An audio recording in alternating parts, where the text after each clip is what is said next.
बिस्मिल्लाहिर्रहमानिर्रहीम। जहाँ भी रहें हैप्पी रहें और हेल्दी रहें। तो मैं हूँ आसिया और वेलकम करती हूँ आपका अपने किचन में। आज मैं आपके लिए बहुत ही मज़ेदार ठंडा ठार रबड़ी फ़ालूदा बनाने की रेसिपी लेकर आई हूँ, जो कि बहुत ही आसानी से आप आने वाले मेहमानों के लिए या अपने घर वालों के लिए तैयार कर सकते हैं।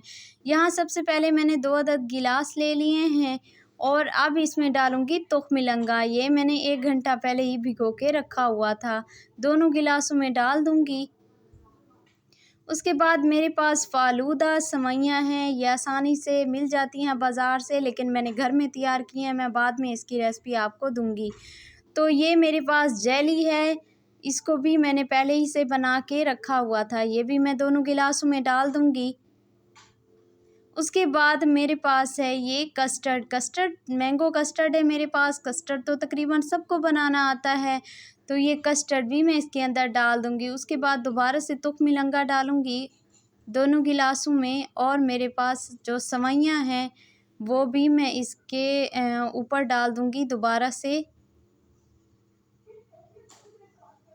दोनों गिलास में सेवइयाँ डाल दी। अब मैं फिर से कस्टर्ड इसके अंदर डाल दूँगी। अब मैं फिर से इसके ऊपर सेवइयाँ डाल दूँगी। फ़ालूदा सेवइयाँ हैं मेरे पास, ये मैं इसके ऊपर डाल दूँगी। देखिए बहुत ही मज़ेदार से दोनों गिलास तैयार हो चुके हैं, लेकिन कुछ चीज़ बाकी है, वो है मेरे पास आड़ू, जिसे मैंने चंक्स की सूरत में काट के रखा हुआ था। ये भी मैं इसमें डाल दूँगी। ये इसमें जब ये हम लोग खाएंगे तो हमें बहुत ही खट्टा मीठा सा हमें जो फ्लेवर आएगा वो बहुत ही मज़ेदार सा होगा। तो तकरीबन हमारे जो रबड़ी फ़ालूदा है वो बनके तैयार हो चुका है। बहुत ही मज़ेदार, बहुत ही लाजवाब तैयार होता है। अब इसे आप फ्रिज में रखें और थोड़ी देर के बाद निकाल के जब आप इसे खाएंगे तो यकीन माने आपको बहुत ज़्यादा मज़ा आएगा। तो इस रेसिपी को ज़रूर ट्राई कीजिएगा, बहुत मज़ेदार बनके तैयार होती है।